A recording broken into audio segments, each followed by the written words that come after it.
புவி வாழ்த்த வாழ்க. ஆத்மேஸ்வரன் ஆதிசித்தன் குழு சார்பாக அனைவருக்கும் வணக்கம். முத்தப்பர் ஆசியுடனும் எங்கள் குருநாதர் ஆத்மேஸ்வரர் வழிகாட்டுதலின்படியும் மகாபாரதத்திலிருந்து கலியுக மக்கள் தங்களுடைய வாழ்வின் நெறிமுறைகளை எப்படி வாழ வேண்டும் என்பதை மகாபாரத புதிய பார்வை மூலம் வாரந்தோறும் நாம் பார்த்து கொண்டிருக்கிறோம். இன்று மகாபாரதத்தில் பாண்டவர்கள் காண்டவ பிரஸ்தம் நோக்கி செல்வதை பற்றி பார்க்கலாம். யுதிஷ்டரின் பட்டாபிஷேகம் முடிந்த பிறகு திருதராஷ்டிரன் தன்னுடைய பிள்ளைகள் மனவருத்தம் அடைவதை உணர்ந்து உடனே காண்டவபிரஸ்தம் செல்லுங்கள் என்று கூறினார். இதை கேட்டு பாண்டவர்கள் அனைவரும் திருதராஷ்டிரனின் சொல்லை ஏற்றுக்கொண்டு அவரை வணங்கினார்கள். பின்னர் கண்ணபெருமானை முன்னிட்டு கொண்டு அங்கிருந்து புறப்பட்டனர். குந்தி தேவி, திரௌபதி போன்றவரும் உடன் புறப்பட்டனர்.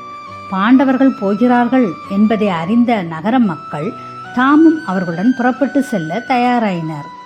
அன்புடன் அவர்களை பின்தொடர்ந்து சென்றனர்.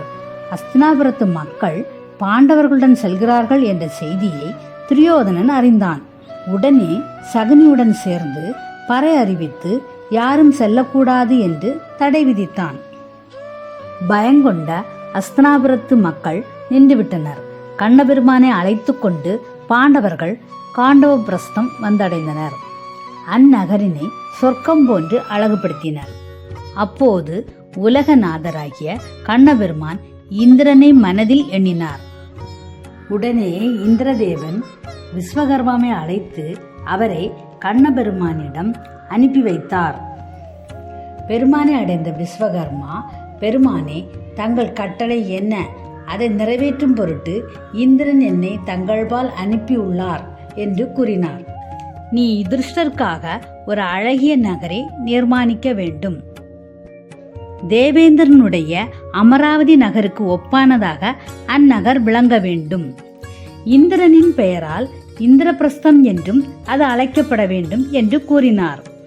இதற்கிடையில் வியாசபெருமான் அங்கு வந்து சேர்ந்தார். அவர் முன்னிலையில் பரிசுத்தமும் மங்களமும் உடைய ஒரு இடத்தை தேர்ந்தெடுத்தார்கள். அங்கு சாஸ்திரப்படி சாந்தி ஹோமம் செய்தார்கள். இது இந்திரபிரஸ்தமாக இருக்கட்டும் என்று கூறினார். அதன் பின்னர் விஸ்வகர்மா அழகிய நகரை உருவாக்க தொடங்கினார். கடலுக்கு ஒப்பான அழகிய அகழிகளை உருவாக்கினார். வெண்மேகம் போன்றும் சந்திரன் போன்றும் மென்மையான உயர்ந்த மாளிகைகள், ஆகாயத்தை தொடும் அளவிற்கு நெடிய மதில்கள், பெரிய வீதிகள், 2 பெரிய கதவுகளை தாங்கிய வாயில்கள் போன்ற தோற்றத்துடன் அந்நகரம் விளங்கியது. ஓரிடத்தில் தர்மராஜாவுக்கு என்று தனியாக அரண்மனை அமைத்தார். அது குபேரனுடைய அரண்மனைக்கு ஒப்பாக விளங்கியது. வெண்மையான பற்பல வீடுகளும் மாளிகைகளும் ஆங்காங்கே காட்சியளித்தன. இடையிடையே பலவிதமான மரங்கள் நிறைந்த சோலைகள் காணப்பட்டன. நீர் நிறைந்த தடாகங்கள் அந்நகருக்கு பெருமை சேர்ந்தன. வேதம் ஓதும் அந்தணர்கள் கூட இந்திரபிரஸ்தத்தில் தங்க ஆசைப்பட்டனர். வியாபாரிகளும் சிற்பிகளும் அந்நகரில் தங்க ஆசைப்பட்டனர். பொதுவாக விஸ்வகர்மாவால் உருவாக்கப்பட்ட அந்நகரம் தேவலோகம் போல் காட்சியளித்தது. ஒரு நல்ல நாளில் அந்த அரண்மனைக்குள் யுதிஷ்டன் பிரவேசிக்க வேண்டும் என்று நிச்சயம் செய்யப்பட்டது. குறிப்பிட்ட நன்னாளில் வியாசபெருமான் அங்கு வந்து சேர்ந்தார். வியாசபெருமான் முன்னிலையில் தன் தம்பியருடன் யுதிஷ்டன் அந்நகருக்குள் பிரவேசித்தார். அந்தணர்களும் அவர்களுடன் சென்றனர். அவர் கண்ணபெருமானுடன் பட்டத்து யானையில் அமர்ந்து நகரின் முதல் வாயில் வழியாக உள்ளே நுழைந்தார். அப்போது இன்னிசை வாத்தியங்கள் முழங்கின. அந்தணர்கள் ஜெய ஜெய என்று மங்கள ஒலியை எழுப்பினார்கள். முனிவர்கள் ஆசீர்வதித்தனர். ஆனந்தம், உற்சாகம் இவற்றால் மகிழ்வு கொண்ட மக்கள் அவரை சூழ்ந்திருந்தனர். பின்னர் யுதிஷ்டர் கண்ணபெருமானையும் அந்தணர்களையும் வணங்கினார். அந்நகரை அடைந்ததில் பாண்டவர்கள் பேரானந்தம் கொண்டிருந்தனர். பாண்டவர்களால் அந்நகரம் ஆழப்பெற தொடங்கியதும் பற்பல மேன்மைகள் பெற தொடங்கின. பயிர் தொழில் சிறப்படைந்தது. செழிப்பினால் நாளுக்கு நாள் விருத்தியடைய தொடங்கியது. கற்றவர்களும் மற்றவர்களும் செழிப்பின் காரணமாக அங்கு குவிய தொடங்கினர். பின்னர் தர்மர் வியாசரையும் விஸ்வகர்மாவையும் வணங்கி அவர்களுக்கு சிறப்பு செய்தார். முறைப்படி விடை கொடுத்து அனுப்பி வைத்தார். அப்போது கண்ணபெருமான் தன் நாடான துவாரகைக்கு செல்ல பெரும் விருப்பமுடையவராக இருந்தார்.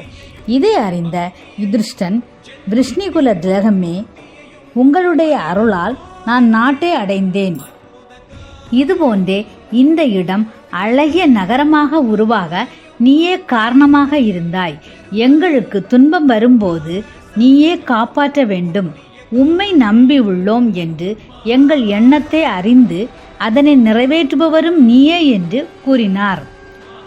இதனை கேட்ட கிருஷ்ணர், அரசே, உமக்கு உரிய ராஜ்யம் தர்மபடி கிடைத்துள்ளது. தகப்பன் பாட்டன் முறையில் பரம்பரை சொத்தாக வந்த ராஜ்யம் உமக்கு எவ்வாறு இல்லாமல் போகும்? தீய குணமுள்ள துரியோதனால் உங்களை என்ன செய்துவிட முடியும்? பின்னர் அத்தையாகிய குந்தி தேவியை வணங்கி பாண்டவர்களுடன் அனுமதி பெற்று தன் தமையனான பலராமனுடன் துவாரகைக்கு புறப்பட்டு சென்றார். கண்ணபெருமான் சென்றவுடன் பாண்டவர்கள் மகிழ்ச்சியுடன் நாட்டை ஆண்டனர். பகைவர்களை அடக்கி நண்பர்களை காப்பாற்றினர். சத்தியத்தையும் தர்மத்தையும் விடாமல் வாழ்ந்து வந்தனர். பாண்டவர்கள் அரண்மனையில் சிம்மாசனத்தில் உட்கார்ந்திருக்கும் பொழுது அங்கு நாரதர் மகரிஷி வந்தார். யுதிஷ்டரை காண வேண்டி அவர் ஆகாய மார்க்கமாக அங்கு வந்து சேர்ந்தார். அவரை கண்டவுடன் யுதிஷ்டர் எதிர் சென்று வரவேற்றார். பாதங்களில் விழுந்து வணங்கினார். தக்க இருக்கை ஒன்றை ஏற்பாடு செய்தார். அந்த இருக்கையில் மான்தோலை விரித்தார். அதன் மேல் நாரதர் அமர்ந்தார். நாரதர் வந்திருக்கிறார் என்ற செய்தியை திரௌபதிக்கு சொல்லி அனுப்பினார்கள். உடனே திரௌபதி விரைந்து வந்து அந்த மகிழ்ச்சியின் பாதங்களில் விழுந்து வணங்கினாள். அவளை ஆசிர்வாதம் செய்து அனுப்பி வைத்தார். பின்னர் யுதிஷ்டரை பார்த்து, யுதிஷ்டா, உங்கள் ஐவருக்கும் பாஞ்சாலி மனைவியாய் இருக்கிறாள். இவள் சம்பந்தமா உங்களுக்குள் விரோதம் வராத வண்ணம் நீங்கள் நடந்து கொள்ள வேண்டும். அதற்கேற்ப ஒரு வழிமுறையை நீங்கள் அனுசரிக்க வேண்டும். இது சம்பந்தமாக விரோதம் வராத வண்ணம் ஒரு வழிமுறையை பின்பற்ற வேண்டும் என்பதற்காக ஒரு கதையை கூறுகிறேன் என்று கூறினார். முன்னொரு காலத்தில் இரணியகசிபு என்னும் அசுர அரசன் இருந்தான். அவன் வம்சத்தில் நிரூபன் என்பவன் தோன்றினான். அவனுக்கு 2 புதல்வர்கள். மூத்தவன் சுந்தன், இளையவன் உபசுந்தன். சகோதரர்கள் இருவருமே கொடிய எண்ணம் உடையவர்கள். இருப்பினும் ஒரே எண்ணமும் நடத்தையும் உடையவர்கள். அவர்களுக்குள் சுக துக்கம் இரண்டிலும் பேதமே இல்லை. ஒருவனை விட்டு மற்றொருவன் உண்பதும் இல்லை, உறங்குவதும் இல்லை, பேசுவதும் இல்லை. அவர்கள் மிகுந்த ஒற்றுமையுடன் வலிமை பெற்றும் 3 உலகங்களையும் வெல்ல வேண்டும் என்று கருதினார்கள். எனவே விந்திய மலைக்கு சென்று அங்கு கடுதவம் செய்தனர். நீண்ட நாட்கள் தவம் மேற்கொண்டிருந்ததால் பசி, தாகம் போன்றவற்றால் சோர்வடைந்து சடையுடையவர்களாகவும் அவர்கள் உடல் முழுவதும் அழுக்கு படிந்தும் காற்றை மட்டுமே ஆகாரமாக உட்கொண்டும் வாழ்ந்தனர். கால் கட்டை விரலை மட்டும் தரையில் ஊன்றிக்கொண்டு கைகள் 2ஐயும் உயர தூக்கி கொண்டு நெடுங்காலம் இமை கொட்டாமல் கடுந்தவம் செய்தனர். அவர்கள் தவத்தின் மகிமையால் விந்திய மலையே கொதிப்புண்டது. அங்கிருந்து புகை கிளம்பியது. அவ்வாறு புகை வந்ததும் பெரிதும் ஆச்சரியமாக இருந்தது. அவர்களின் தவத்தை கண்ட தேவர்கள் பெரிதும் அச்சம் கொண்டு தவத்திற்கு இடையூறு செய்ய வேண்டும் என்று எண்ணினார்கள். எனவே உயர்ந்த ரத்தினங்களையும் அழகிய பெண்களையும் கொண்டு வந்து காட்டி ஆசை உண்டாக்க முற்பட்டனர். தவத்தில் உறுதியுள்ள அவர்கள் அதனை லட்சியமே செய்யவில்லை. பின்னர் அவர்கள் தங்கள் மாயையின் மூலமாக தவத்தை கலைக்க எண்ணினார்கள். சுந்தன், உபசுந்தன் இருவரின் சகோதரிகளையும் உறவினர்களையும் தாய்மார்களையும் மனைவியரையும் ராட்சசர்களால் பிடிக்கப்பட்டு துன்புறுத்துவது போன்று ஒரு பாவனையை உருவாக்கினர்.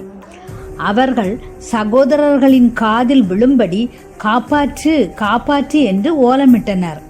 மிக்க தவமுடைய இவர்கள் இதனால் தம் தவற்றை கலைத்து கொள்ளாமல் உறுதியுடன் இருந்தார்கள். இவர்கள் உறுதியுடன் இருந்ததனால் அவர்களை பிடித்திருந்த மாயைகளும் ஒளிந்தது. சகோதரர்கள் தொடர்ந்து தவம் செய்து வந்தனர். அதன்படி பிரம்மதேவர் அவர்கள் கண்முன் தோன்றினார். வேண்டு வரம் தருகிறேன் என்று கூறினார். பிரம்மதேவனை கண்டவுடன், பெருமானே, எங்களுடைய தவம் உங்களுக்கு மகிழ்வை உண்டாக்கி இருக்குமே, ஆனால் நாங்கள் விரும்பியவற்றை அருள் புரிய வேண்டும் என்று கூறினார்கள். நாங்கள் இருவரும் மாயைகளையும் அஸ்திரங்களையும் அறிந்தவர்களாய் இருக்க வேண்டும். வலிமை மிக்கவர்களாகவும் நினைத்த வடிவம் எடுக்கக்கூடியவர்களாகவும் இருக்க வேண்டும். 3 உலகையும் வெற்றி பெற்று மரணமில்லாத வாழ்க்கை வாழ வேண்டும் என்றும் வேண்டினார்கள்.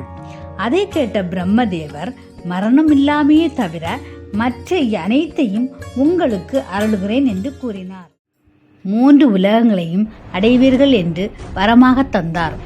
அந்த அசுரர்கள், பிரம்மதேவரே, எங்களில் ஒருவனை தவிர 3 உலகங்களில் உள்ள வேறு ஒருவரிடம் மரணம் உண்டாகக்கூடாது.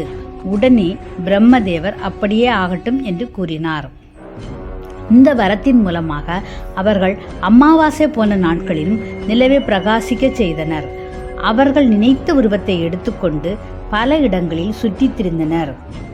3 உலகங்களையும் அடைய வேண்டும் என்று விருப்பத்துடன் பெரிய சேனையுடனும் நினைத்ததுடன் எங்கும் சஞ்சரிக்கின்ற ஆற்றலுடைய அவர்கள் ஆகாயத்தில் எழும்பி தேவலோகம் சென்று இந்திரனுடன் போரிட்டு வெற்றி கொண்டனர். பின்னர் பாதாள லோகம் சென்று அதனையும் வெற்றி கொண்டனர். பின்னர் பூமியை வெற்றி கொள்ள எண்ணி தன் படை வீரர்களிடம் சென்று முனிவர்களின் ஆசிரமங்கள் எல்லாம் அழித்தனர். யாகம் செய்து கொண்டிருக்கும் ராஜ ரிஷிகளையும் அந்தணர்களையும் கொண்டனர். இதனால் பூமியில் யாகங்களும் வேத தியானங்களும் இல்லாமல் போயின. நாடு மிகவும் மோசமான நிலையை அடைந்தது. பயிர் தொழில் அழிந்து எங்கும் எலும்புக்கூடுகளே காணப்பட்டன. இதை கண்டு நவக்கிரகங்களும் சப்த ரிஷிகளும் தேவர்களும் துயரம் கொண்டனர். பிரம்ம ரிஷிகள் பிரம்மலோகம் அடைந்து சுந்தன் உபசுந்தன் செயல்களை பிரம்மதேவரிடம் எடுத்து கூறினார். உடனே பிரம்மதேவர் விஸ்வகர்மாவை அழைத்து ஒரு அழகிய பெண்ணை உருவாக்குமாறு கூறினார். அதன்படி அவர் படைத்த அழகிய பெண் 3 உலகத்தாரும் கண்டால் மயக்கம் கொள்ளத்தக்க அழகுடையவளாக காணப்பட்டாள். பிரம்மதேவர் அவளுக்கு திலோத்தமை என்று பெயரிட்டார். பின்னர் அவளிடம் சுந்தன் உபசுந்தன் என்ற அசுரர்களிடம் சென்று, உன் அழகால் அவர்களை அடிமைப்படுத்து, மேலும் அவர்களுக்குள் விரோதம் உண்டாக்க வேண்டும் என்று கூறினார். அப்படியே செய்கிறேன் என்று கூறி சென்றாள். 3 உலகங்களையும் அடிமை கொண்ட அந்த அசுரர்கள் மகிழ்ச்சியுடன் மலர்கள் நிறைய விந்திய மலைக்கு நிறைய பெண்களை அழைத்து கொண்டு விளையாட சென்றனர்.